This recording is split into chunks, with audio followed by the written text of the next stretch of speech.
88.1 The Burg, your movie central. Welcome to What to Watch Weekends. My name is Nathan, the host of What to Watch Weekends, and I'm joined by somebody else here in the studio today, if he'd like to introduce himself. Howdy, guys. I'm Walter. Welcome, Walter. It's been a while. It's been a while. It's been quite a while. What happened?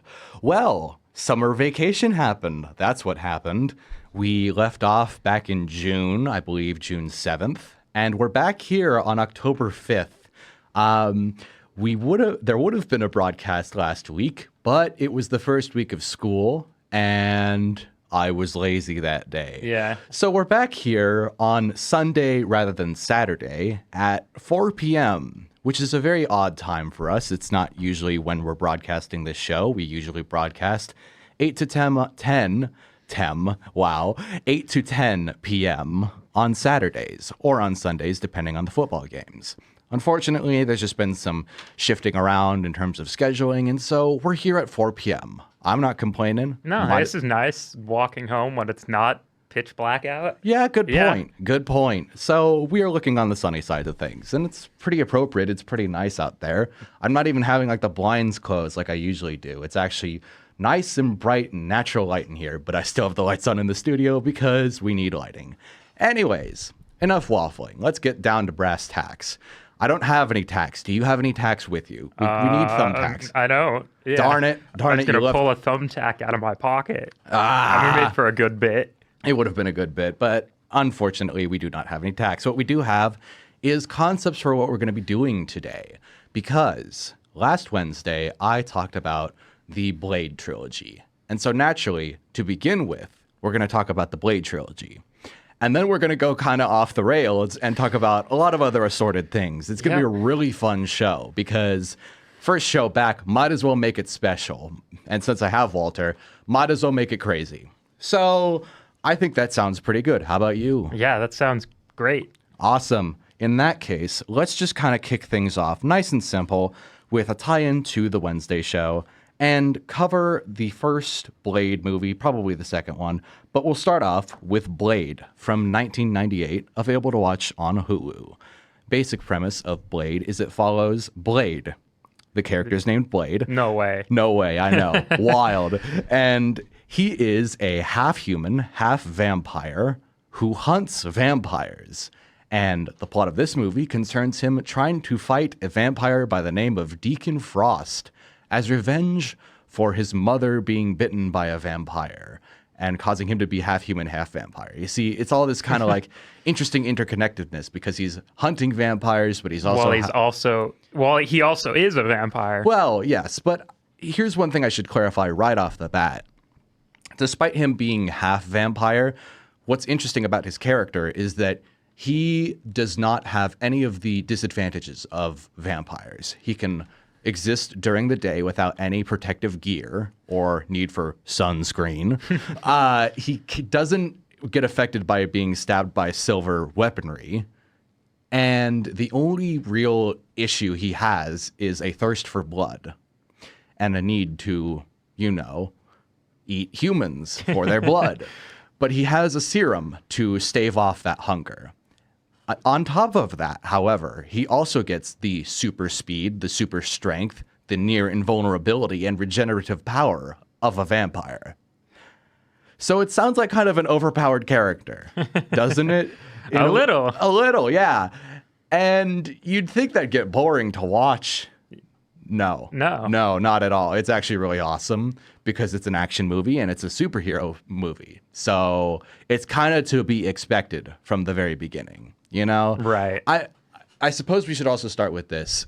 I guess we should kind of start from a space where we understand you are not familiar with these movies. I wasn't. I didn't catch the Wednesday show because I was busy. Right, which is fine. I looked into it, and before the show we were talking about, and I'm like, oh, he's a ninja. And you're like, no, he's a vampire. Yeah, well, I mean, to be fair, that's not exactly an inaccurate assessment because he does move around like a ninja. Yeah. He's about as fast as a ninja. He just isn't classified as a ninja. But he uses a sword and stuff. Yeah. You know what? The more that I think about it, the more I'm fine with him just basically being called a ninja. because I could see that just being the baseline understanding of the character from a non-initiated person. And I'm not even that initiated. I've just seen the movies. I haven't read the comics. So we'll just say he's partly a ninja in a way and just go with it. I'm going to rescind me calling you out for being wrong. And I'm going to say, in fact, you are not inaccurate to what Blade is. Does that work? That works. Cool. Yeah. Cool. So moving on from there, the interesting thing about Blade is I wanted to talk about it for the first week of October because I wanted to open up with something horror related. But it's kind of light horror related. Yeah. Because it's about a guy fighting vampires, and you'd think there'd be kind of horror elements to it. There are. But you know how there's two different classifications for horror elements in a superhero movie. You've got possibly like an actual horror movie with just superhero characters. So, you know, something like a body horror where Right. it's like the superpowers destroying them from the inside out. And then you got the other thing that Blade does, which is jump scares. You know, can you? Does that kind of like give you a good idea of what we're talking about yeah. when we say horror? It's really just jump scares and there's blood. And that's basically it. That's pretty cool. Yeah. Yeah, it is. I'll grant them this. There's definitely a lot of blood. No. And there's quite a few jump scares, so we'll go with it. It's still definitely Halloween adjacent because it's vampires, but it's not like a pure horror movie. I feel like I'm kind of waffling until I get to the actual point. Let's get to the actual point. I think the biggest thing I emphasized on the Wednesday show that I still want to bring up here is the villain of this movie is a vampire by the name of Deacon Frost, which is kind of a cool name for a villain. He is played by, I forget who he is played by, but he is probably the least intimidating villain I have seen in a movie this year, which is a wild statement.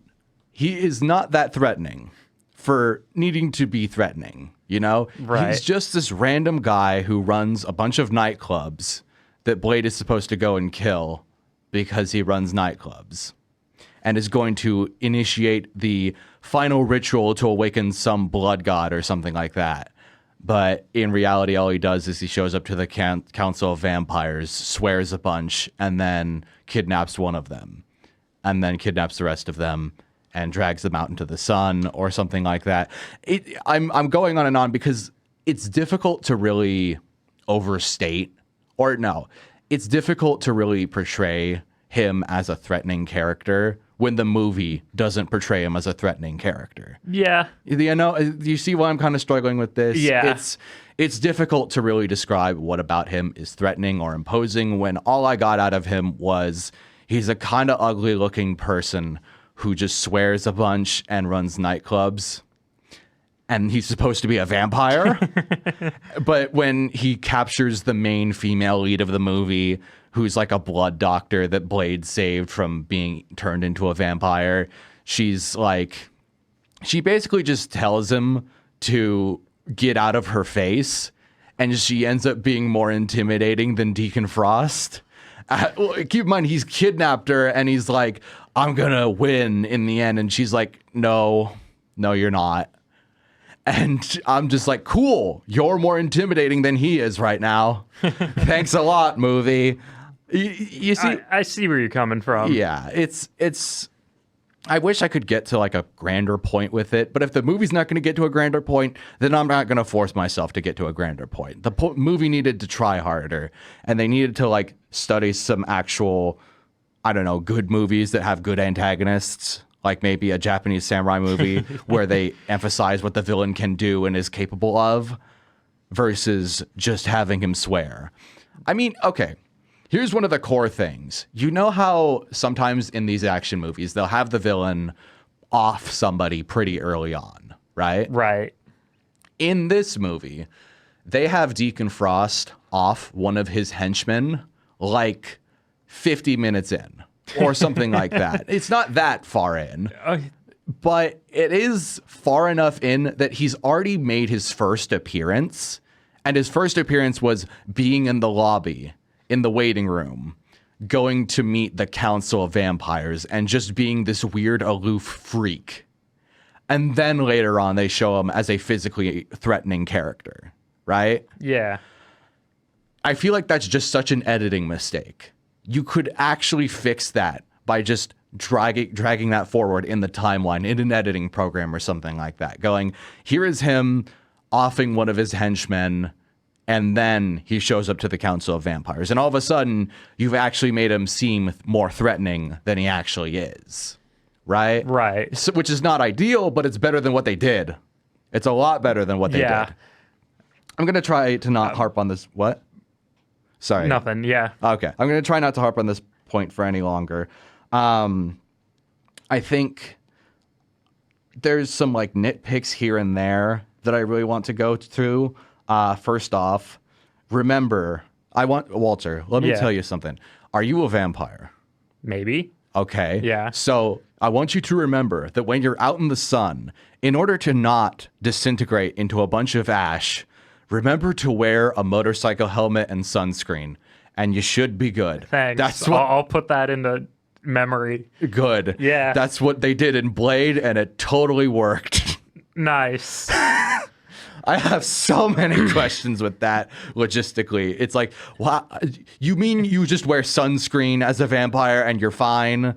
That's so stupid. In a movie about vampires where they actually avoid having the wooden stake be a thing that kills them, I find it so funny that that's an oversight. Yeah. You know what I mean? Like, I thought the world building was really good, where it's like, no, a wooden stake doesn't kill them. It's silver or garlic. Those are the big things. And even then, garlic is more so a distraction.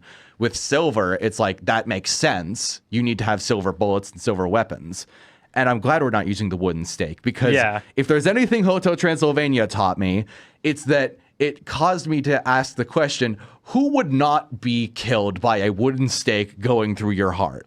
Yeah. You know, it seems like kind of a catch-all thing rather than just being for vampires. So I'm glad they didn't have that be a weapon in Blade. There was a pretty good video by Cinemassacre about how much vampires suck. Yeah. And like how many of these things are just like their weakness. Oh, yeah. And they're like, man, why would anyone write a vampire if a vampire can be killed by this whole like list of different things? Oh, yeah. It makes vampires just look super weak. Right. Which is what's good about Blade, is they don't have all of those things be the things that kill vampires. It's a good world building choice when you're dealing with vampires. It's for sure. Let me see here. I want to ask you, Walter, what would be the most, what do you think? Okay. What type of scientific background do you think you'd need to have in order to watch a movie like Blade? Probably not a whole lot. Exactly. Yeah. So answer me this. Why is one of the main characters a blood doctor, and why does she use a bunch of terms to describe red blood cells? It makes them look smarter. Exactly.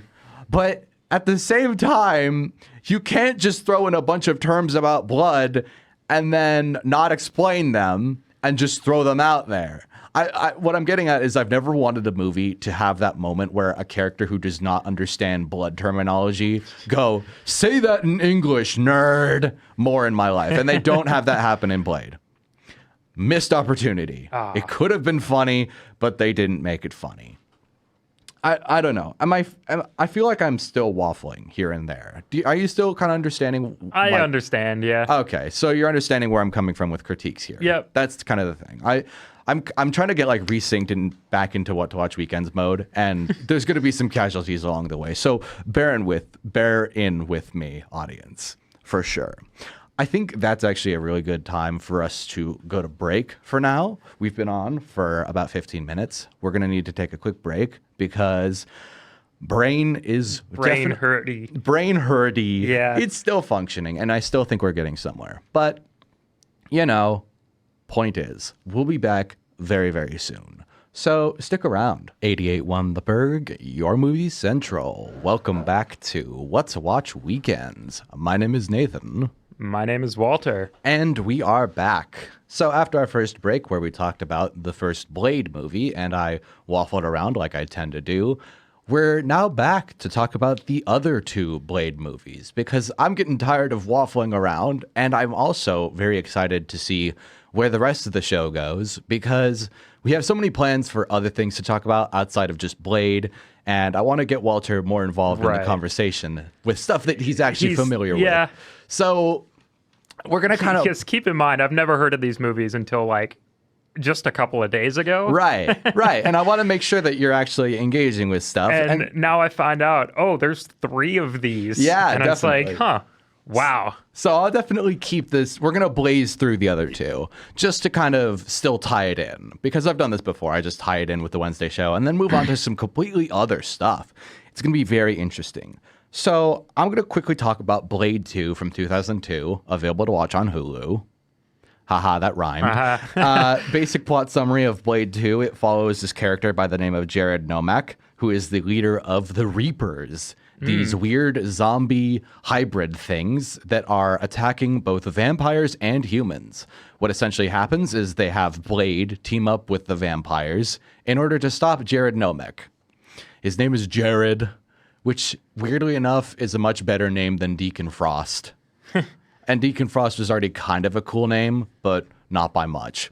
So one thing I emphasized on Wednesday's show is it's very interesting to go from a movie like Blade, which I didn't talk about during our last break, but the thing with the original Blade is it's definitely kind of a schlocky 98 movie that feels like a 2000s club rave, if you know what I mean. Yeah. Kind of hyperactive editing, sort of substandard production, kind of cheap, almost a comic book, but kind of in a detrimental way. You know what I mean? Yeah. But quite simply, it sort of sucks as a movie, but as an entertainment piece, it's quite good.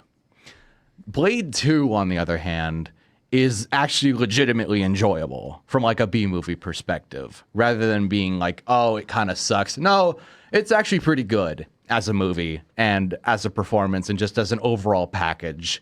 And it's certainly an improvement over the first Blade movie.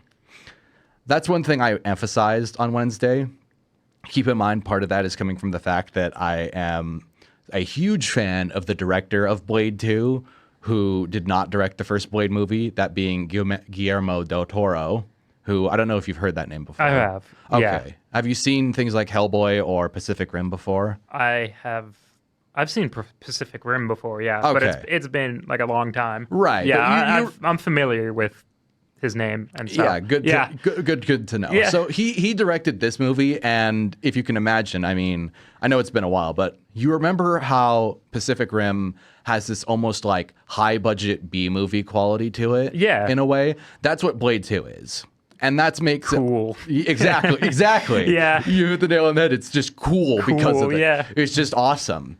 And I have very little complaints. I mean, from some of it, it's not exactly like a perfect movie, but as a high quality B movie, it is absolutely awesome.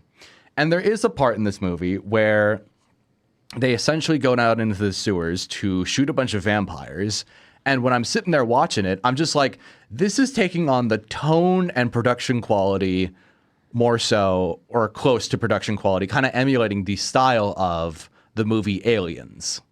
You remember, the sequel to the original Alien? Yeah. Where it's like from the 90s and they're fighting a bunch of aliens and like a horde, and it's this like action movie with horror infused in it. Yep. That's basically what Blade 2 eventually becomes. And you'll notice that I haven't said that that's a bad thing, because it isn't. What is not to love about the guy who directed Pacific Rim basically turning a Marvel comic book movie into a ripoff of Aliens? Do you think that's a bad thing? No, that just sounds cool. Exactly. Yeah. It just sounds cool, and it is cool. And really, at the end of the day, I mean, you've got Ron Perlman being bald in this movie, which is awesome. Cool. You got Donnie Yeah. Yen with eyeliner, which is also pretty cool. He looks awesome.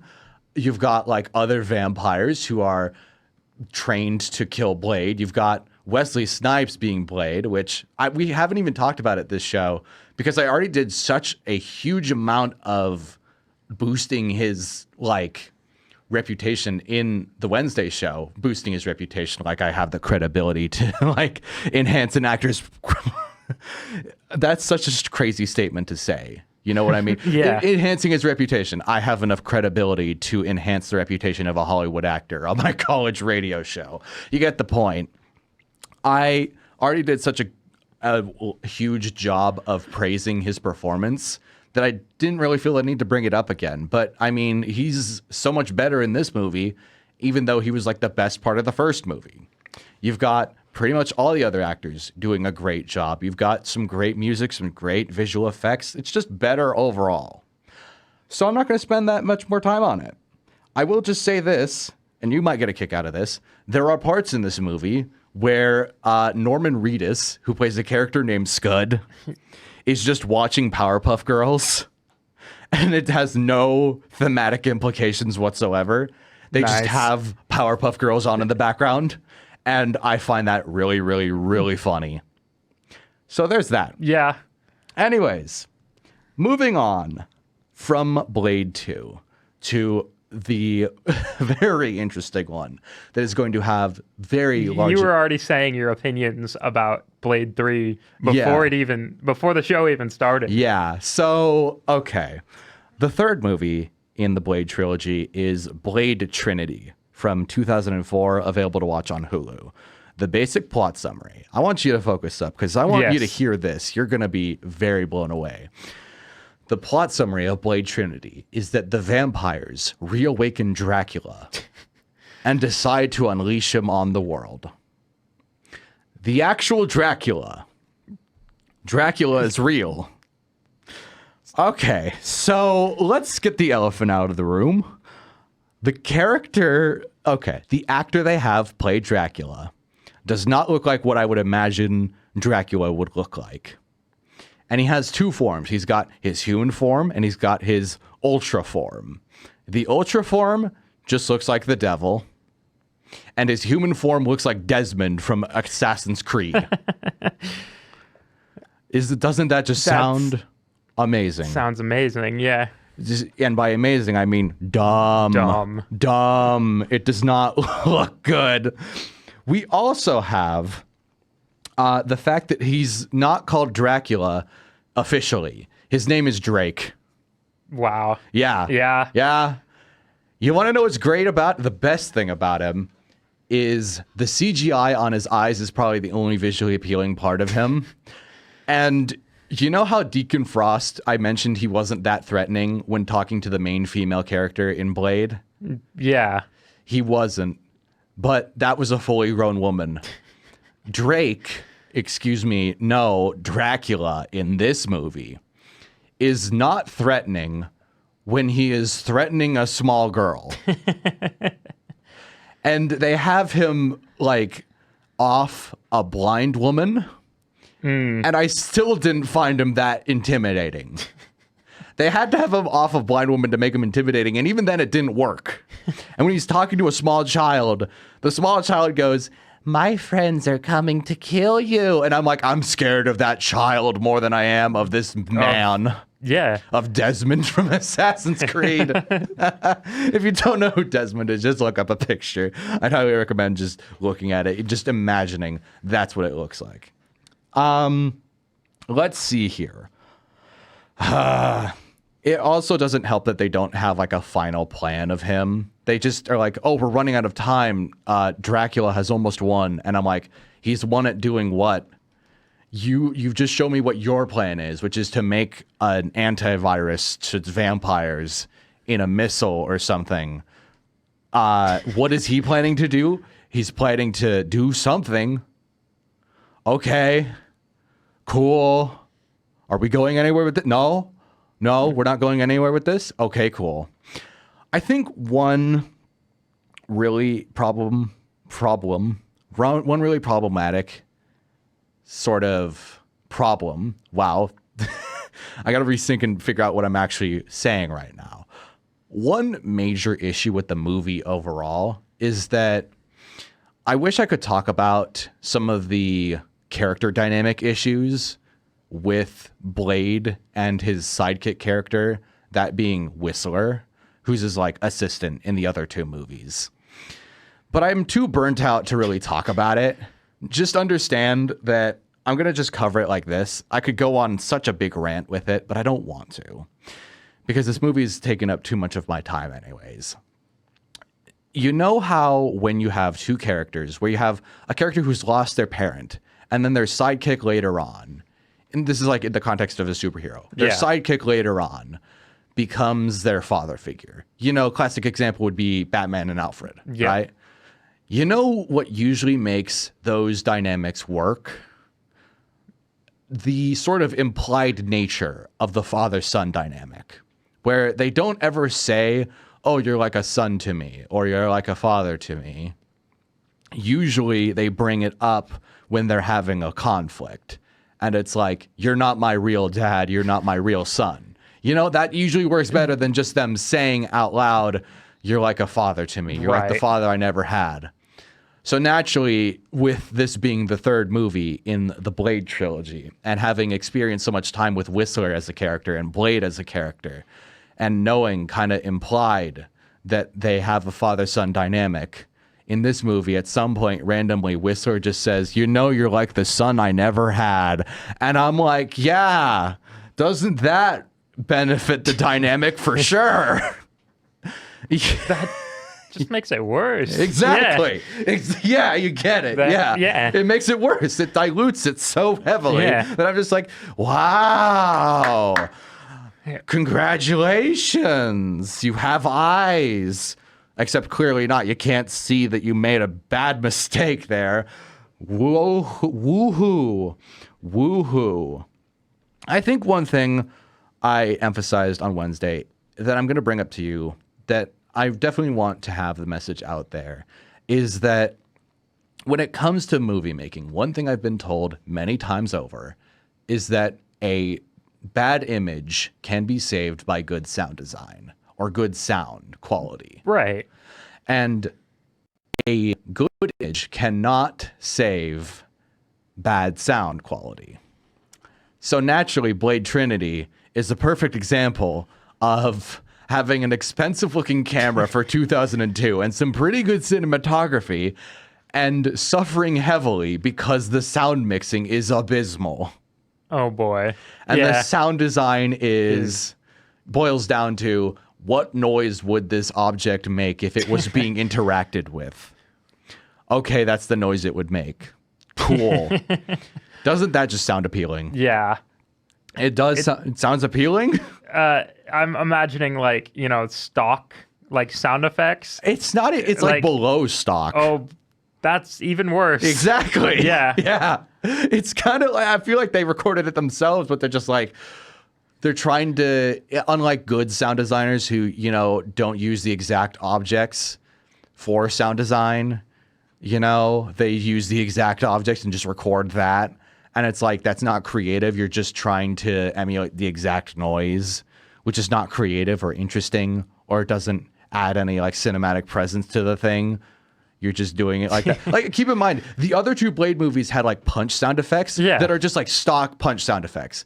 But for it being like a comic book superhero movie, you expect that. It makes sense. It makes total sense. It fits. Yeah. It makes total sense. In Blade Trinity, I can't even remember what the like punch sound effects sounded like. I don't think they were the generic ones. I think they were just Yeah. That's it. I don't even, like, did they even have punch sound effects? I'm like struggling to remember.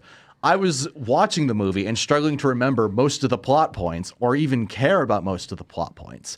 And I think this gets to my, well, no, I'm going to save it until after we come back from the break, but I will end it with this. Blade Trinity is the perfect example of a 2 out of 10 for me. And we'll get into why and what I would classify as a 2 out of 10 after we come back from the break. I hope you're excited. Excellent segue. Thank you. Yeah. I worked very hard on it. No, I didn't. We're going to go to break, and when we come back, we will jump into a very interesting segment here on What to Watch Weekends. So stick around. 88.1 The Burg, your movie central. Welcome back to What to Watch Weekends. My name is Nathan. My name is Walter. And we are back. So, this is the first official What to Watch Weekends broadcast of fall 2025. as such, we have already spent most of the hour talking about the Blade movies. And you may be wondering, well, isn't this show directly connected to What to Watch Wednesdays? And isn't it 2 hours long? What are you going to talk about for the rest of the time? Do you have a plan? Are you just freestyling it? No, don't worry. We have a plan. I've thought about this beforehand. We know what we're doing. We are trained professionals. And by that, I mean we are trained, but we are not professionals in any capacity.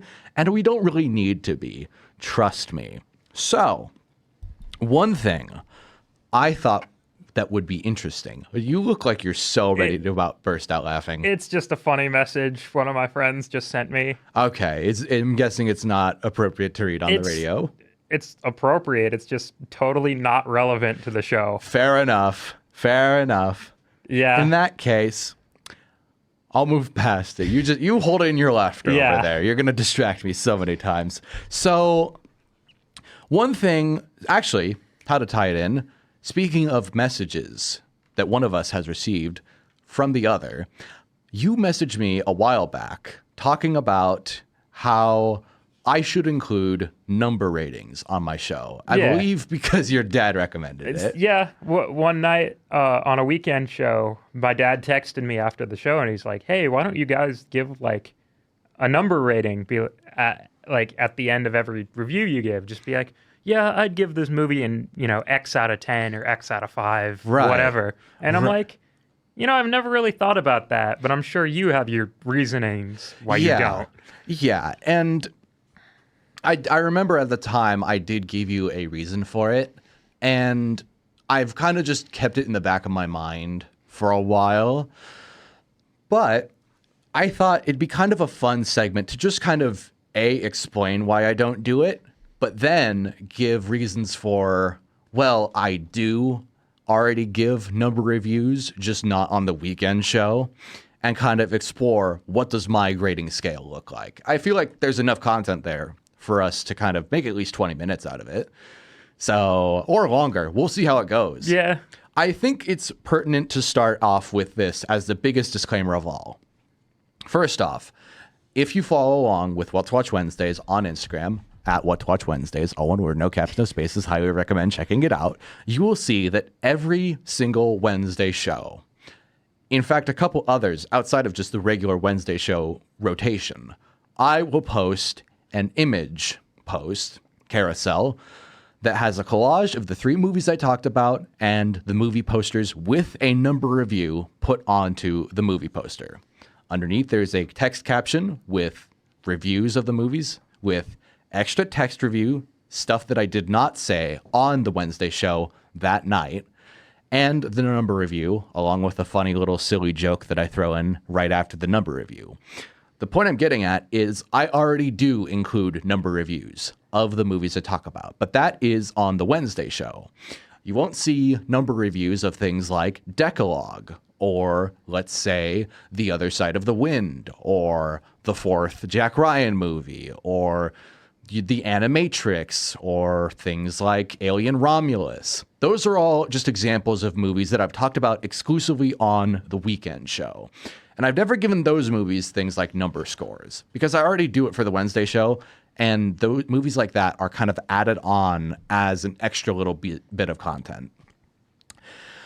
Part of the reason I don't focus on the number reviews on either the Wednesday show or the weekend show is I personally am worried that people will look at the numbers only and not pay attention to either my spoken opinion or my written opinion. And to me, reviews are a mix of an objective truth about the movie, or the objective truth of the quality of a movie, and the subjective opinion of a movie, and the interrelation between those two elements. Right. And I feel like a number scoring system, most people will look at it and think that it is how I feel about a movie objectively or subjectively. Right. I guess that makes sense. You look at a review of like anything, and the first thing you see is their, arbitrary numbering system, like right there, like front and center, before you even read like the explanation behind it. Or do you like read it all the way at the bottom and people just scroll to the bottom Yeah. to read the number rather than that? And because of that, I think it's sometimes interesting to see if people will actually end up reading the review or just look at the number.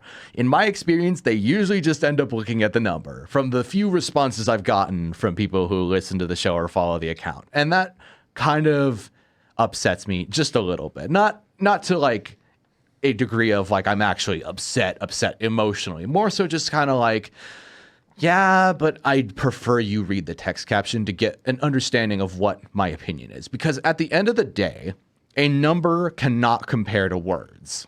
Numbers are not the thing you should be looking for with a movie. And that's rich coming from me as a person who would always look at the tomato meter when I'm Googling a movie and see how good it is. I'm not perfect at it. I want to improve in that department specifically. I want to avoid forming that opinion before I even watch the movie and understand, hey, just because a movie has 90% does not mean it's going to be perfect. That number is based off of how many people have reviewed it. And maybe all of the reviews have just been positive, and that's why it has such a high score. Plus, just because the movie is highly rated doesn't mean you're going to automatically enjoy it. Doesn't mean it's automatically good. Does not mean that you have to like it. And if anything, you should still be open-minded enough to understand that a movie that is rated lower might just be that way because it is divisive, and you might fall into the camp of people who like it. And there's some other elements to that, but I feel like I'm kind of going off script a little bit when I get there. So I will say that I do not want people to treat my number reviews as gospel or treat any number reviews as gospel. You should form your own opinions because numbers tell you nothing. Do you know what I mean? Yeah. At the same time, it's sometimes just a fun thing to do. Sorry, you looked like you were about to say something. I already forgot. Darn it. This always happens. I think one thing I also want to emphasize before we're gonna do this weird thing where we're kind of gonna jump to break and then we're gonna come right back. But essentially, one thing I want to emphasize is on my Wednesday posts, I will sometimes give a movie, let's say a 7.5 out of 10, or a 4.5 out of 10, or a 5.5. Yeah. And because of IMDb, I do not like using decimal numbers. When I say that, I mean I don't want a 6.9 or a 6.4. That doesn't give you anything. That's just an extra number on top of it. I don't like half numbers when it comes to reviews unless it's out of 5. When it's out of 10, like, no. There's a reason I use it. Yeah. I don't consider that my official ranking. I put it there when I'm indecisive and can't decide which number it should get. Because it could swing either way. Let's say I give something a 7.5. That means it's either a 7 or an 8. And I just can't decide which of the two I would stick with. Does that make sense? That makes sense. I've looked back at a lot of the ones that I've given things like 7.5 or 6.5 to and gone definitively, oh, I'd give this actually a 6 or I'd give this a 7. There's very few times where I've looked back and gone, I would stick with this 5.5 or this 7.5. I'd choose one over the other. It's just that at the time I give it that number to kind of remove the pressure a little bit and not be forced into one category. Because one thing I will definitely get into very soon is that movie reviewing is a lot like movie making itself. It benefits from having slept on opinions and retrospect or hindsight. Right. For sure. We are going to do this really funny thing where we are going to go to break very, very quickly. And when we come back, we will jump into some other things surrounding the number score. So stick around for that. Welcome back. Welcome back, 88.1 The Burg, your movie central. You look so confused. Welcome back. Welcome back. Yeah. It is a new hour. We totally didn't just break off to come right back. But, we got to play legal. So we just played legal. Look at that. Yay us. Yay. We're very on top of things. So I know I've been kind of talking your ear off here, Yeah. Walter. Are you interested in hearing my number reviews? I am, yeah. Okay. So So are you just going to be like, oh, this is what I would call a, 6 out of 10 and then give an example? yeah. Okay. I have like actual thoughts associated with it. All The way right. I would treat number reviews is, again, because numbers themselves tell you nothing. Yeah. I'd rather assign an emotion that I feel while watching a movie to those numbers, because that way it gives you something more substantial than just a 6 feels like a 6. Like, I'm not thinking. That makes sense. I'm not thinking of the number 6. You Yeah. know, it's like, no. What does that actually mean? So let's start at the bottom, because Walter suggested it, and I think that's funny. Yeah. We'll start off with what I would consider a 0 out of 10. A 0 out of 10 is a movie where I can't mentally comprehend someone enjoying it ironically. It just doesn't translate. Nothing the movie does can make it worth your time, even ironically. And the example I want to give is an interesting one. It is called Gamera Super Monster. Now, you may not know what that is. Okay. I'll explain it to you very simply. Gamera was a series of giant monster movies from Japan that started back in the 60s. It's about a giant flying turtle, and it's a ripoff of Godzilla, or it started off as a ripoff of Godzilla. Throughout the 60s and the 70s, the company that made Gamera made many other movies to, again, capitalize on the fact that Godzilla was made into a bunch of sequels in the 60s and 70s, right? Yeah. And so eventually they made about 7 in the original run. Now, they can range in quality from being just about as good as some of the original Godzilla movies to being significantly worse than some of the worst of the Godzilla movies, right? Right. However, at some point in the 90s, they rebooted the series for 3 new Gamera movies that ended up weirdly being better than some of the rebooted Godzilla movies. It's very interesting because, as a giant monster movie fan, Gamera is a really good sidetrack from Godzilla, because Godzilla has like such a rotating sort of arc and quality. Yeah. Sometimes they're great, sometimes they're bad, sometimes they're really bad, sometimes they're just super cheesy and fun, sometimes they're very emotional, sometimes they get their point across really well, and Gamera has that same sort of quantity to it, wherein some of them are really good, some of them are real bad. But it's an interesting parallel to Godzilla, because some of them, the highs are even higher than some of Godzilla's good movies. However, they can also be so much worse than some of Godzilla's worst movies. And that is where we get Gamera Super Monster. It is the lowest low out of the entire series. It is boring, it is uninteresting, it is grating, and there is nothing redeemable about it, even ironically. Part of the issue is that it reuses stock footage from all of the other 7 Gamera movies before it and just puts it into a story that does not grab my attention at all, and just has 3 superhero girls teaming up with a young Japanese boy to watch Gamera do stuff. And it's like, I've already seen the giant turtle fight the knife head creature. I don't need to see it again. And again, and again, and again. You've showed it to me so many times at this point. I'm kind of tired of it. And this is coming from someone who's watched Godzilla movies and has experience watching a bunch of stock footage from other giant monster movies in the Godzilla series. Do you see why this is, like, even for me, a problem? Yeah. I think the biggest issue I have with this movie is the fact that, I'm going to spoil it because I'm sure you don't care. Who cares? If you care, why do you care? This movie's only original piece of footage shows Gamera, the giant flying turtle with rocket jets coming out of his leg holes, flying into a Star Destroyer and dying. Wow. Wow. Yeah. Yeah. That's the only original footage of Gamera, the giant flying turtle. As a person who likes the giant flying turtle, just seeing him fly into a Star Destroyer, even I can't find enjoyment out of that. You've done something wrong. So, isn't that quite a colorful story for a 0 out of 10? Yeah. All right. With that out of the way, let's move on to 1 out of 10, shall we? Yes. Are you following along with me I so am, far? yeah. Right? I pulled up Gamera on my phone to see just see screenshots of it to see what you're talking about. Right. And I'm like, man, this doesn't look that great. Oh yeah, no, Yeah. it's definitely you have to be a fan of giant monster movies to get any mileage out of it. I'll admit, in some instances, I would still recommend the rebooted trilogy. Weirdly enough, for anybody, even if you aren't a giant monster movie fan, because if you like B movies, you'll get a real kick out of them. But let's move on because there is a B movie in my category for 1 out of 10. Interesting segue for sure. So here's how I'd classify a 1 out of 10.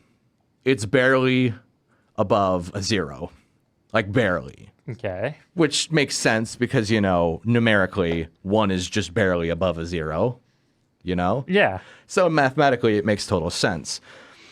I definitely classify Batman and Robin as a 1 out of 10. If you can imagine, the one with George Clooney playing Batman and Arnold Schwarzenegger as Mr. Freeze. Iceman. I almost said Iceman. I think that's because he uses so many ice puns that stop being funny about halfway through. It's definitely a 1 out of 10 because it loses its ability to be ironically enjoyable about halfway through. And that's never a good sign. I definitely also would say I'd give a 1 out of 10 to a movie where it's just barely good enough to be a 0. But is it really? No. Am I just being nice? Yes. And I'd give it to Sharknado 6 for sure in that type of example, because I'm not wanting to be nice to Sharknado, but I'll be nice only on the basis of the fact that I watched it with friends I am no longer friends with and have that negative association because of that. In all reality, Sharknado 6 is a 1. It's not a 0. Right. But I totally forgot they made more than 2 of those. Yeah. Yeah. Yeah. I bet you're glad you're remembering now that they made 6 of those things. No. Yeah. If it's any consolation, have you seen any of them? I've seen the first one and it was mid. Right. And then I remember like going, oh, haha, they made a sequel to that dumb movie. Yeah. And then never watching it. Yeah. And then, I've seen all 6 of them. oh, my condolences. Yeah. Like, yeah. Weirdly enough, the 6 is the worst of them, Yeah. if you can imagine. But once again, it's only a 1 out of 10. It's not a 0. I'm so begrudgingly admitting it. Here's one that you definitely won't be surprised to hear. I also classify a movie that I would never, ever watch again under any circumstance and feel bad when people say they want to watch it. Megalopolis gets a 1 out of 10.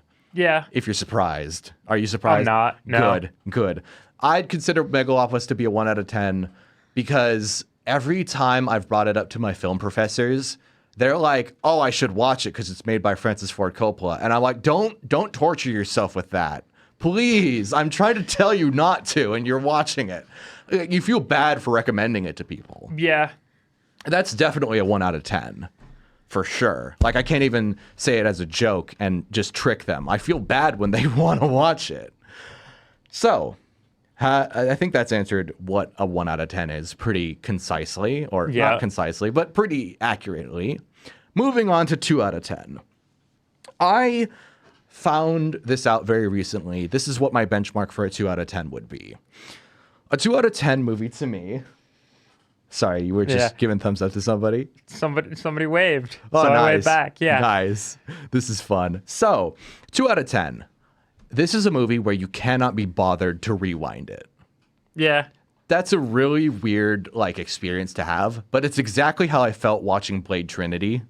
Which, by the way, it's called Blade Trinity. They never mention Trinity at any point, even in reference to the Holy Trinity. When they have Dracula, a demon. You know why I'm ticked off by that? I wanted the reason to be something funny, like they make a reference to Trinity from The Matrix or something like that, and make it lazy. They didn't even do that.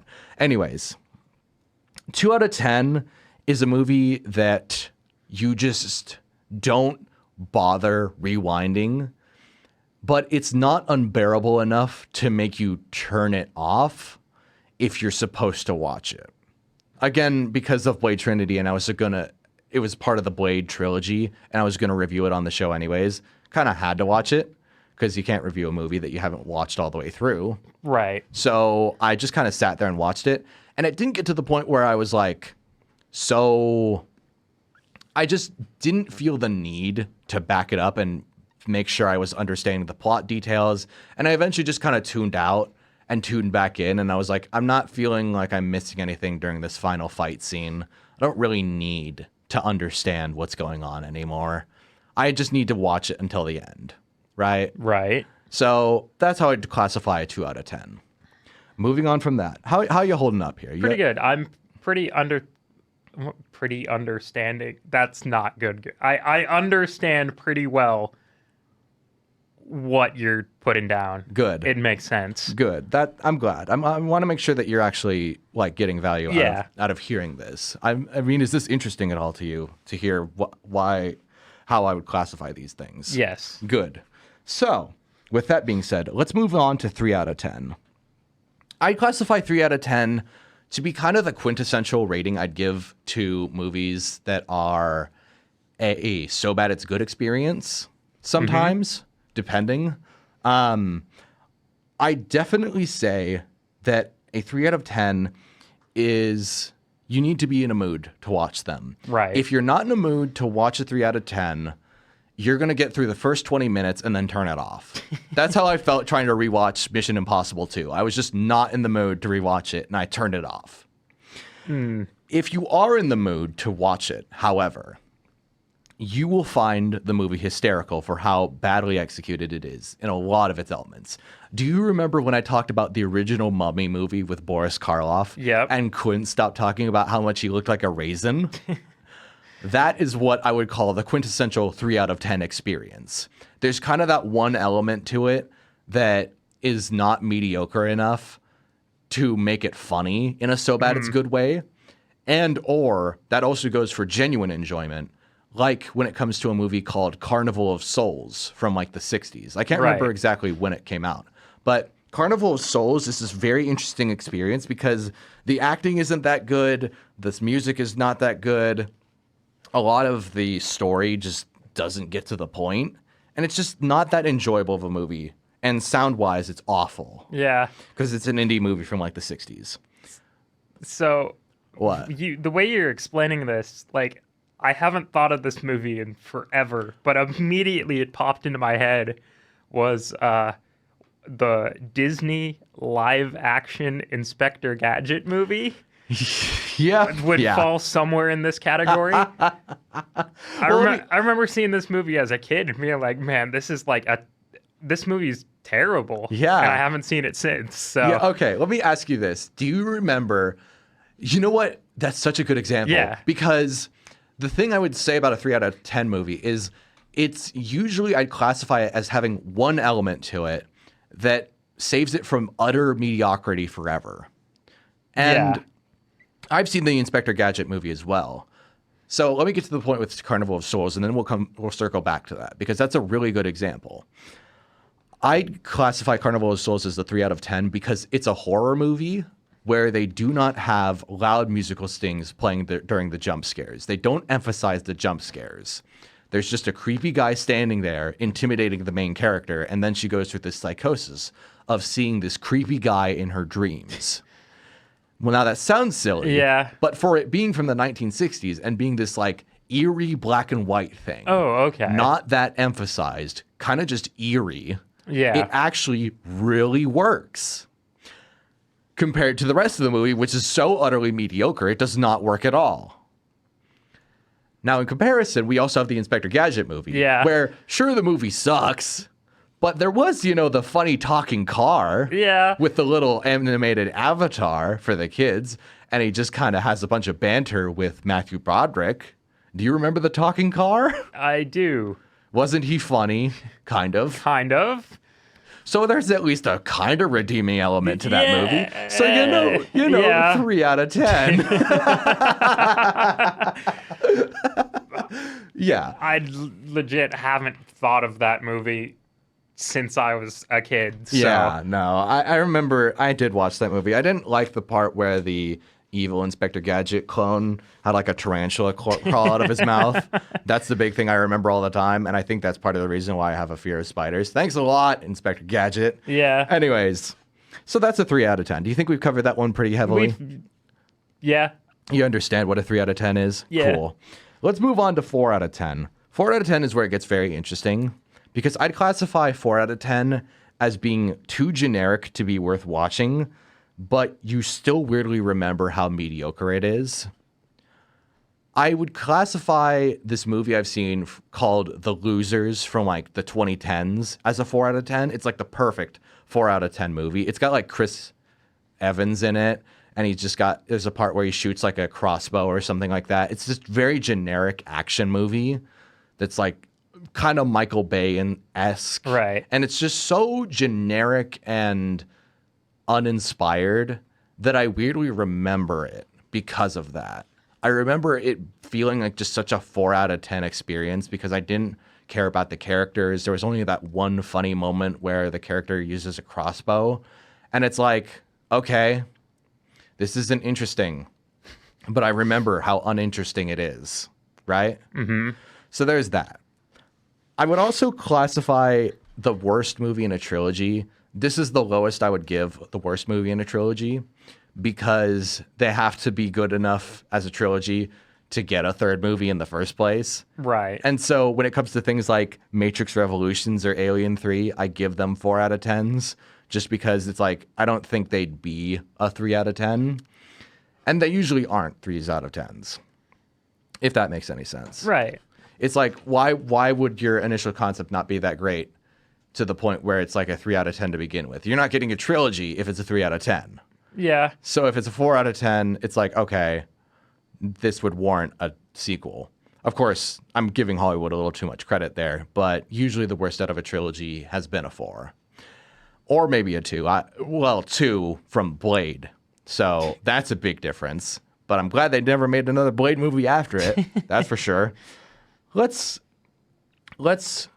cover what a 5 out of 10 would be, and then we're going to go to break. Okay. So a 5 out of 10 is what I would classify as very violently middle of the road. Very just mid. Very mid. Yeah. Definitely.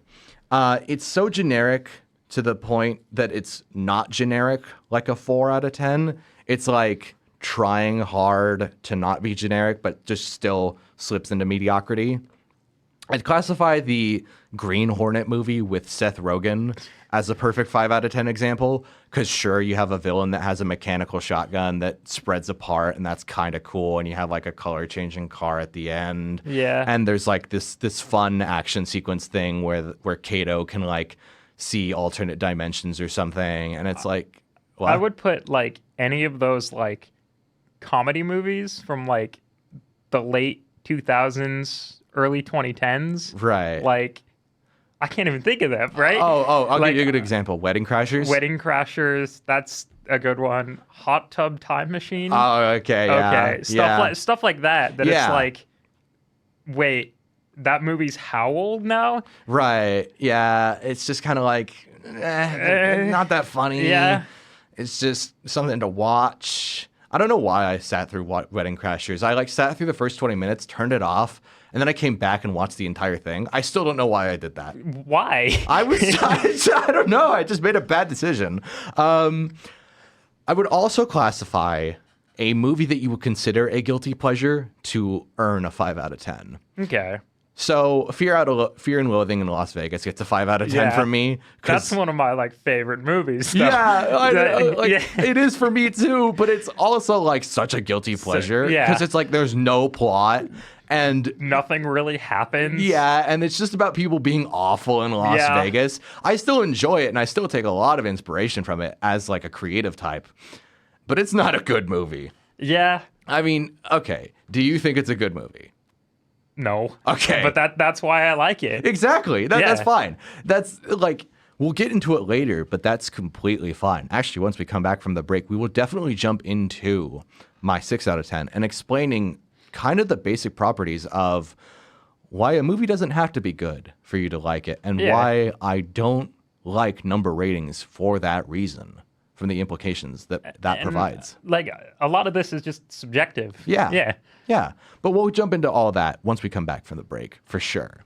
So, be back very soon. 88.1 The Burg, your movie central. Welcome back to What's Watch Weekends. My name is Nathan. My name's Walter. And we are back. So, before we went to break, we were talking about my scale for giving number scores to movies. Yes. And I feel like I've been taking a bit of time to do that, because it's just an interesting prospect. Yeah. And I don't often talk about this. So apologies if it's taking too long, but no apologies if it's taking too long because I like to talk. You can tell because I'm on the radio. So actually, no apologies are necessary and will none be given.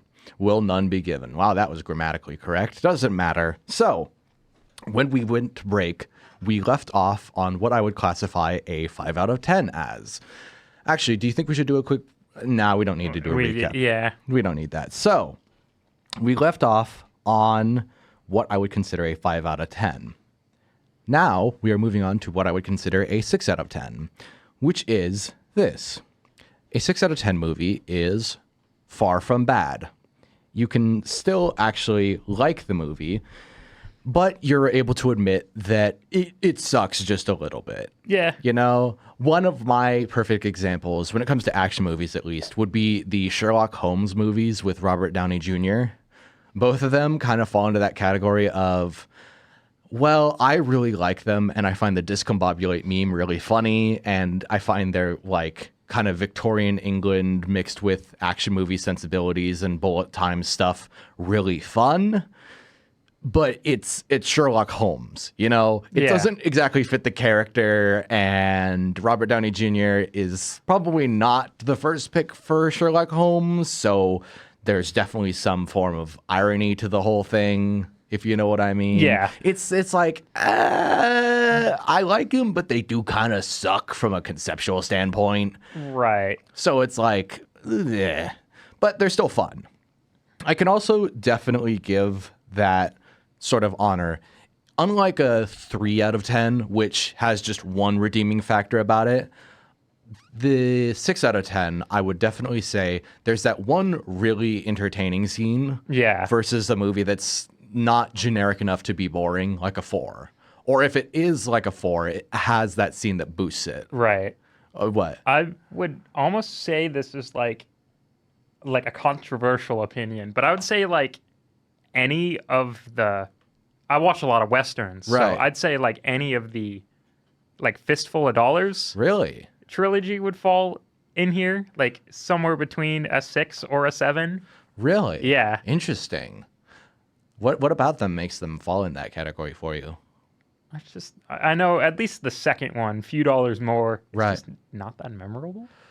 That is fair enough. I mean, personally, I disagree, but at the same time, I also think so. Which is funny because I also really love these movies. Right. Yeah. Right. I mean, to be fair, when it comes to The Good, Bad, and the Ugly, the big thing people remember is the final shootout. Yes. When it comes to a few dollars more, the big thing people remember is the final shootout. Right. And in A Fistful of Dollars, the big thing I remember is that it's basically, story-wise, a copy of Yojimbo. Mm-hmm. So I can't exactly disagree with that statement, for sure. And we've talked about these movies on weekends before. Yeah. It's interesting because they're certainly iconic, but I can understand not remembering a lot from them. They are very slow paced. Yeah. And it's all kind of just build up to those final scenes for the last two specifically, especially The Good, Bad, and the Ugly. You see the scene referenced so many times, and it's that's the big reason to watch this movie. So you get that experience once and for all.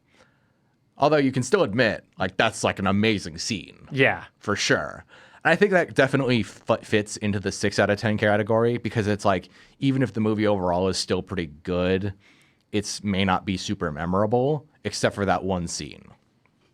I often use the example of the A-Team movie as being a 6 out of 10. Okay. Have you seen that movie before? I have. It's got Liam Neeson, Bradley Cooper, Yeah. Shalita Copley, and I don't remember the other guy's name. I just know he wasn't Mr. T, so why should I care? But The A-Team movie is weird because I've never seen the show, but watching the movie, I was like, this is kind of stupid. And then there's a part in this movie where they drive a tank out of a plane and then use the gun on the tank to fly it through the air. And I remember that scene being one of the best things ever because they're flying a tank. You know what I mean? Yeah. What about that is not awesome? It's so stupid, but it is like the most memorable part of that movie. I mean, let me ask you this. Before I even mentioned what the scene was, were you able to guess? I already knew, like... exactly what scene I was going to say was the only memorable part of this movie. Yeah. Exactly. Which gets to my point pretty concisely. I love that part of the A-Team, and that is the only reason I recommend it to people to go, you should watch the movie where they have a flying tank. It's awesome. Even though the rest of it pales in comparison to that scene, and the rest of it's like generic action movie, it's got a tank flying scene. So it's worth it. Anyways, I would also say that a 6 out of 10 is a movie that definitely does not live up to the potential that it has in a very problematic way, almost. I'd consider the movie The Sum of All Fears to fall into this category because Sum of All Fears, in my opinion, it's the fourth of the Jack Ryan movies where they got Ben Affleck to play Jack Ryan and they had like Morgan Freeman in it. Right. And it's this like spy thriller. And in my opinion, The Sum of All Fears is like, it has production qualities that make it possibly the best spy movie of the 21st century, except the story is not good. Yeah. And it's like there could be so much there from like the Russian perspective and the American perspective and so much like political pertinence and so much really good qualities. There's like an ending scene where are you fine with me spoiling it? Yeah, go ahead. Okay, spoilers for Sum of All Fears. There's a part at the end where they basically execute these Russian leaders, and it's basically just a spy movie version of the Godfather scene where they execute all the heads of the five families during the baptism. But instead of using like Italian or Catholic choir music, it is like full-bodied Russian choir music during the execution scene. What about that does not sound awesome? Yeah. But the movie does not earn that ending scene at all. That's what I definitely consider the quintessential 6 out of 10 experience, where it's like there are scenes in here that are so incredibly awesome. And that's not even like the best scene, or well, it is the best scene, but it's not the only good scene, right? Right. But the story itself, there's just that one element that is lacking so heavily that it just does not earn those great production qualities. I think I've kind of hammered in what a 6 out of 10 can be. Again, these things are kind of diverse in what I would consider it, which is, again, why I'm doing this, because you wouldn't get all of that from just reading the number 6 out of 10. Right. With me explaining it, I feel like I'm actually getting somewhere and understanding why I give certain things certain scores, right? Mm-hmm. Do you feel like you're understanding this a little bit? I see what you're saying, yeah. Good. Let's move on to 7 out of 10. I'd say that a 7 is definitely a pretty good movie. I'd almost say that you give this to an underrated movie, like, let's say, Red from, I think, 2010 with Bruce Willis. Have you seen that movie? I have not. Okay. That is definitely what I considered an underrated action movie. It's got Bruce Willis and John Malkovich in it, and there's a part with Ernest Borgnine, my beloved. It's just a silly little... Oh, it's got Morgan Freeman as well. It's this very high... Definitely high comic book atmosphere, simple action movie.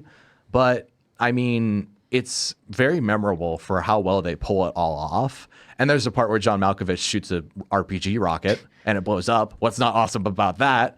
So I definitely consider it a 7 out of 10 because it's enough to get people's ears perked up and go, really? You'd give this kind of generic sounding action movie a 7?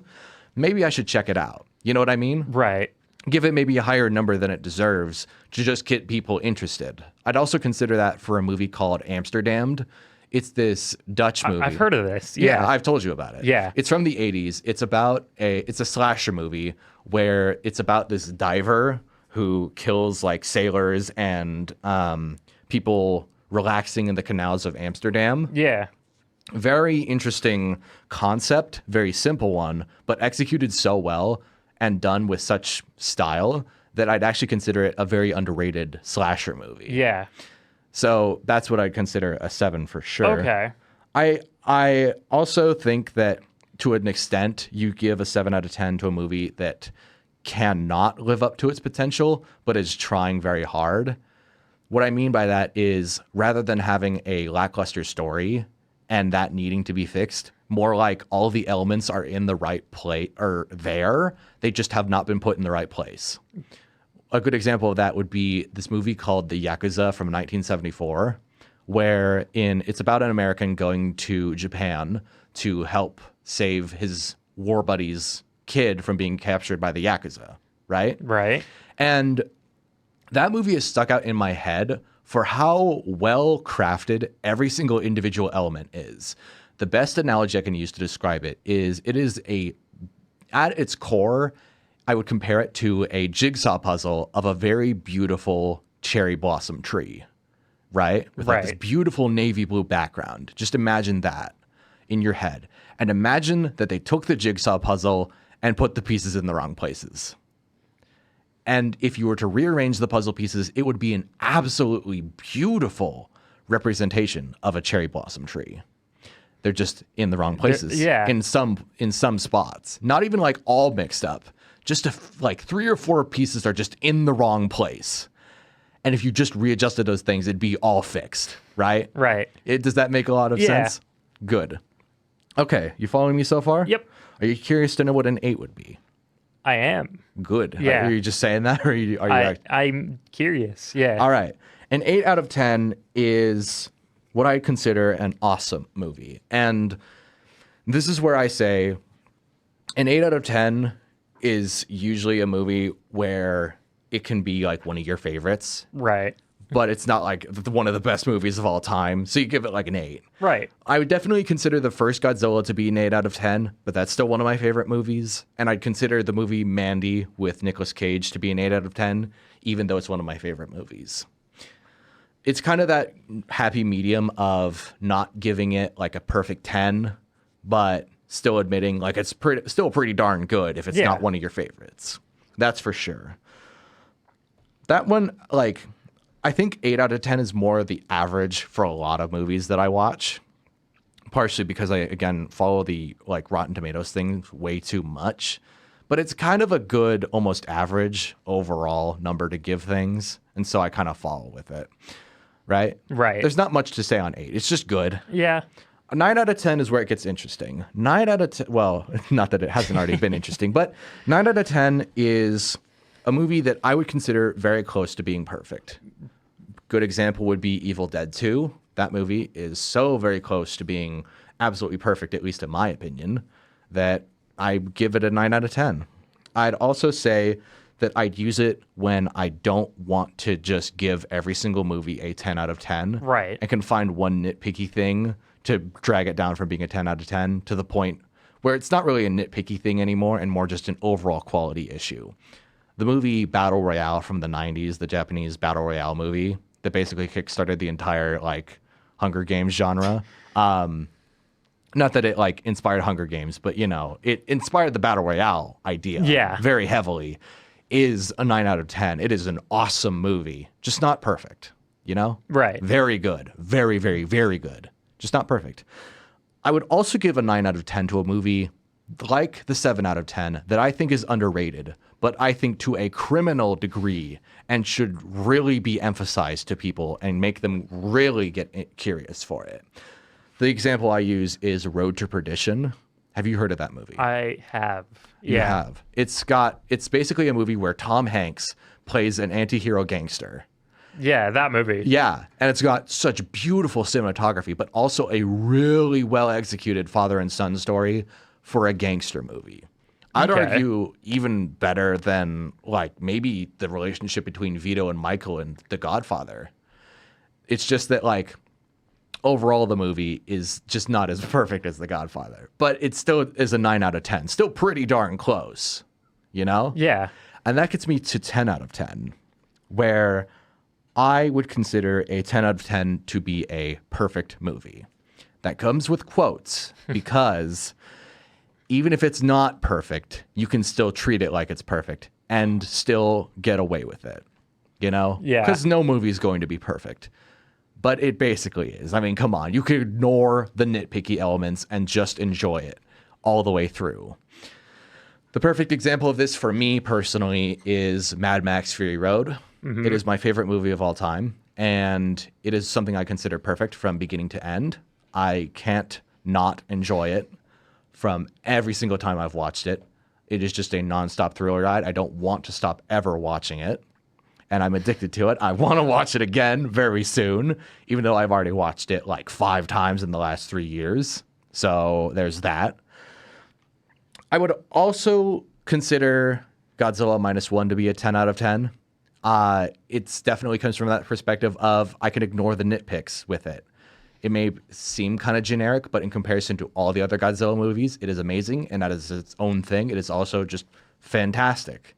So it gets that 10 out of 10. Right. I would also say that 10 out of 10 is reserved for movies that are classics and nearly perfect, but aren't my favorites. Right. I can still give something. I'm trying to think of what I would consider a 10 out of 10. Right. And that's like really, actually kind of challenging. Really? Yeah, well, to me. Can I give you my 3 examples of movies that I think are like really good, just not some of my favorites, but still a 10 out of 10? The 3 I go to would be Citizen Kane, Okay. The Godfather, and The Shawshank Redemption. Okay. I know that's such a generic thing. Yeah. But there's a reason those are remembered so heavily, I suppose. I know as a person, I tend to go like against the grain and be like, oh, popular culture, it's all so annoying. But at the same time, it's like The Godfather is remembered for a reason. Citizen Kane is remembered for a reason. And Shawshank Redemption, for me personally, I think that movie is perfect. It is nowhere near my top 100. Well, okay, it might be in my top 100, but it's nowhere near my top 50 favorite movies, you know? Yeah. If you were to ask me to make a list of my top 50 favorites, Shawshank would not be in it. But I can still admit it is very good, you know? Right. So that's kind of the way I'd look at it. I suppose. Oh, what? Yeah, I'm trying to think of what I would consider a 10 out of 10 movie. I'm thinking of the movie Lawrence of Arabia. Oh, really? Yeah. I'd Interesting. at least a 9 out of 10. Okay. Yeah. I wouldn't consider it a 10 out of 10. I don't know. I don't know what I would consider a 10 out of 10. If my grandparents are listening, my grandpa would be so happy that you mentioned that. I know my right now. grandpa loved that movie. Yeah. Yeah. I personally do not like Lawrence of Arabia, but I can still admit that it is a good movie. Yeah. Personally, it's a 7 out of 10 for me, but objectively, I definitely agree with the 9 out of 10 idea. And that gets into something that I really want to talk about while you're figuring out if you can think of a 10 out of 10. Yeah. I want to mention something very important. This is a message to everybody. This includes you. Your favorite movie can be within the 5 to 8 out of 10 range, and there's nothing wrong with that. I see absolutely nothing wrong with your favorite movie being a 5 out of 10. That is like completely fine. It's interesting. I'd honestly say more power to you if your favorite movie is like a 5 out of 10, because it means you're prioritizing your own personal subjective entertainment over the quality of the movie. And I can totally understand that. Yeah. On the flip side of that, I would also say there's nothing wrong with your favorite movie of all time being below a 5. Like, let's say your favorite movie is a 4 out of 10 for you. I'd ask you, why is your favorite movie a 4 out of 10? In my opinion, I don't think you would rate your favorite movie a 4 out of 10. You definitely personally rate it like a 5 at least, right? Right. If that makes sense. It's almost a sort of catch-22 of like, it's fine to have a favorite movie that's a 4 out of 10. I just ask you, are you giving it a 4 because, is it your favorite movie because of how bad it is? And really, because of how much enjoyment you get out of it, does it really deserve a 4 out of 10? And couldn't it be higher? From your own perspective, shouldn't it be at least a 5? You know what I mean? Yeah. Definitely a catch-22 thing, but I think it's a valid point to bring up. It's not even like, if your response is, yes, I like it for how bad it is, and I'm still going to keep it at a 2, I'm not going to complain. I'm just going to ask the question. If anybody says like, oh, my favorite movie is just a 5 out of 10, I'm like, yeah, okay. I like, don't question it. It's just like below a 5. I'll ask that initial question and then move on. Yeah. You know, because I'm not an elitist here. I don't care. I'm just interested to hear what your favorite movie is. Yeah. That's all I care about. What is it and why? Well, I couldn't give you like a for sure favorite movie because that changes like all the time. Right. But probably one of my favorite movies that I've shown like all my friends. I've shown it to my family, and everybody loves it. The movie's called Smoke Signals from 1999, I believe. Let me look this up. Yeah, and I forget who directs 98. it. 98. Okay. Chris Eyre. Okay. Is apparently the I director. forget who directs it, but it's based off one of my favorite books called Fist Fight in Heaven by Sherman Alexie. Right. Who was basically the story goes, it's this kid who's part of the Nez Perce Indian tribe, and he is trying to find his dad, and it's like a very emotional movie, and it's just very good. Right. And everybody I've shown it to is like, man, this movie's like incredible. Right. Why has nobody heard of this before? What do you think you would give it as a number score? Ooh, probably also give that one a 9 out of 10. Interesting. Yeah. This is where it gets interesting to me, because I'd ask you if this is a movie that is underrated and everyone you've shown it to has been blown away by it. Mm-hmm. There can be kind of an arbitrary reason for bumping a movie from a 9 to a 10. Right. For sure. Do you think there's any arbitrary thing you can think of? Like if it's based on one of your favorite books, is it a good adaptation of the book? It's very good. Yeah. I mean, that definitely could be the thing that boosts it up. Just think of it from that perspective. You don't have to. Yeah. But think about it from that side of things. Like you could easily, I see like 3 things in what you've just told me. Yeah. To be a reason to give it a 10 out of 10 and not just stick to it being a 9 out of 10. Yeah.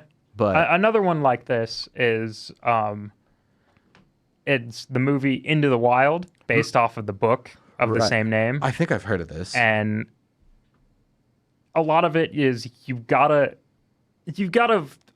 kind of understand the story before you go into it, right? Because I already kind of vaguely knew the story. I know there's a Wendigoon video out there describing this kid. Yeah. And it's, from what I've seen, it's very like polarizing that either you absolutely adore the kid who the movie's based on. Right. Or you just like, yeah, this guy's an idiot. Right. Why do you care? Right. And I think that's a good example for a 10 out of 10 movie. Really? Another 10 out of 10 movie I can think of is Blade Runner, the first one. Okay. Are you talking about the final cut, or are you talking about an earlier version? Ooh, I don't know actually. Good point. Okay, I'll just ask you this: Do you think the 10 out of 10 would apply to the version where it's just Harrison Ford providing voiceover? Maybe. No. Okay. I don't know about that. Okay. But yeah. Okay. If it's what pops in your head. The Blade Runner, is it 2070? 2049. 2049. I'm thinking 2077 because I'm thinking of Cyberpunk. Cyberpunk, yeah. Okay. I mean, fair enough. That one's also a pretty good contender. Oh, sure. Yeah. I can imagine. Yeah, that one I've seen it only once, but I could totally understand giving that a 10 out of 10. It's pretty good. Yeah.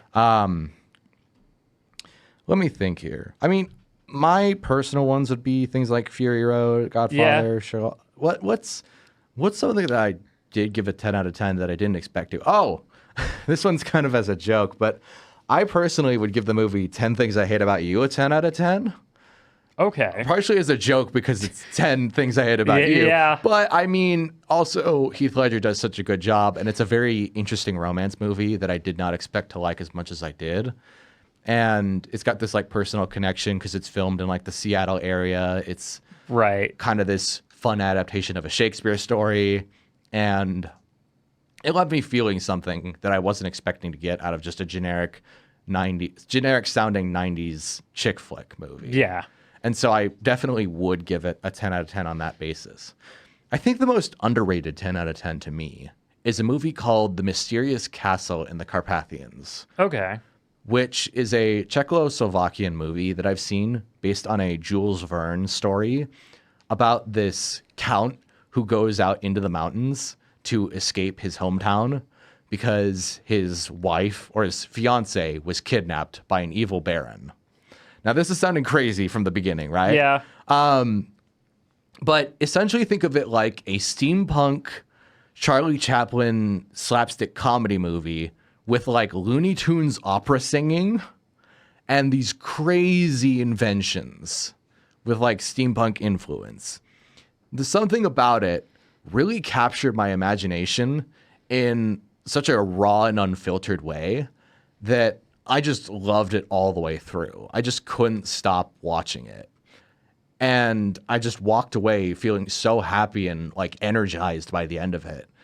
And I was like, why has nobody mentioned this before? This is like such an unknown thing. It's Czechoslovakian, so who's going to know about it? I feel like at my core, I want to give this a 10 out of 10 just to see if that would be the thing that convinces people to watch it. You know what I mean? Yeah. I don't know. Those are just the ones I think of off the top of my head for sure. And again, I definitely want to emphasize that it doesn't really matter what number score you give your favorite movie. Right. Because the best, I think, let's see here. I definitely think that number reviews are either fully subjective or fully objective. Yeah. Or at least that's how people perceive them. Personally, I always try to throw in a mix of both and see where I land. But I'm not perfect. I'm just one guy. And credibility-wise, I'm just a college student talking on the radio. So I'm not going to be the ultimate authority on this kind of thing.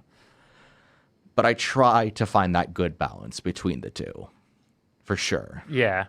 I think my final 2 points when it comes to giving things a number review is this. I can't remember where I heard this take, but it's very pertinent. If you go on a review site and you have like an account like IMDb or Letterboxd or Rotten Tomatoes, and also, what's another good example? Those are like the big three. Those are the big three, so it doesn't really matter. If you give every movie you watch, or nearly every movie you watch within a given year, a 3 out of 10, 3 out of 5, or a 6 out of 10, or somewhere from like a 4 to a 6 out of 10 on IMDb, 3 out of 5 on Letterboxd, right? There comes a question of, do you actually like movies? Because you apparently have such high standards that you're not willing to give anything above a 3.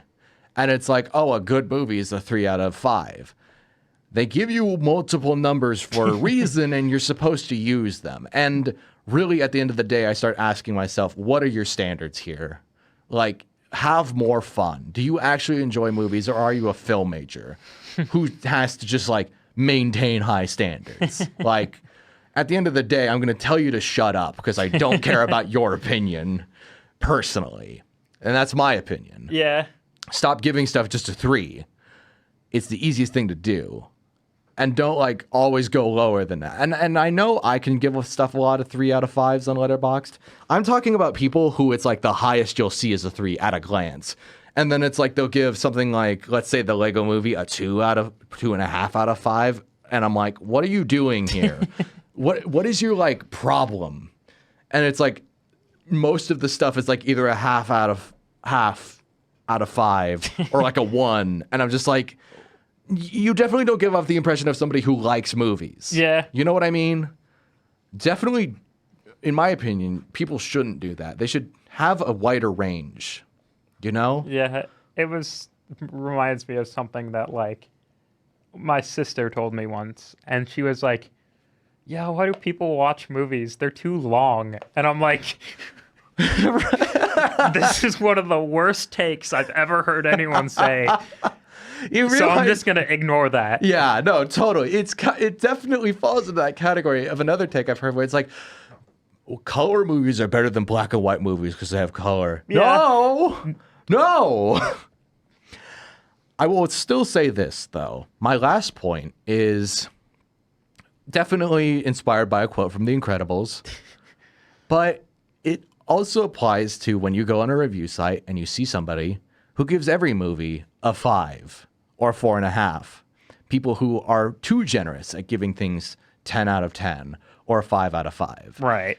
I think it's a good sign that you had to struggle to find your 10 out of 10. Because at the end of the day, if every movie is a 10 out of 10, then nothing's a 10 out of 10. Or Yeah. if everything's a 5 out of 5, nothing's a 5 out of 5. If everybody's super, then nobody will be. You know, the syndrome Yeah. quote from The Incredibles. But at the same time, it's an incredibly important quote to remember because that's part of the reason I don't give numbers their due. If everything you watch is in those higher numbers, then all of a sudden, what's your baseline? That's part of the reason why I want to watch movies and get out of that cycle of always looking at the Rotten Tomatoes and only watching movies that are over 90%. Because at the end of the day, eventually, I'm just going to get so desensitized to what a bad movie really is. And all of a sudden, my standards get completely jacked up. Yeah. You know? So it's good to have that mix, that diversity of stuff.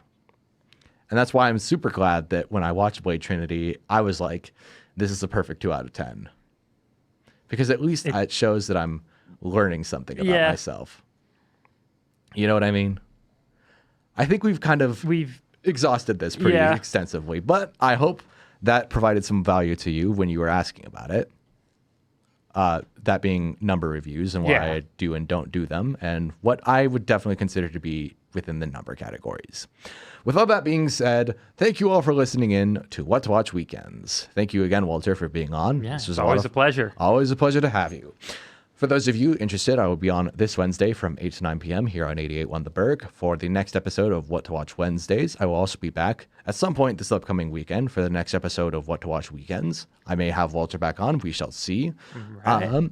That'll be from at some time to some other time when I figure it out. It may not be this weekend because of football games, but we shall see.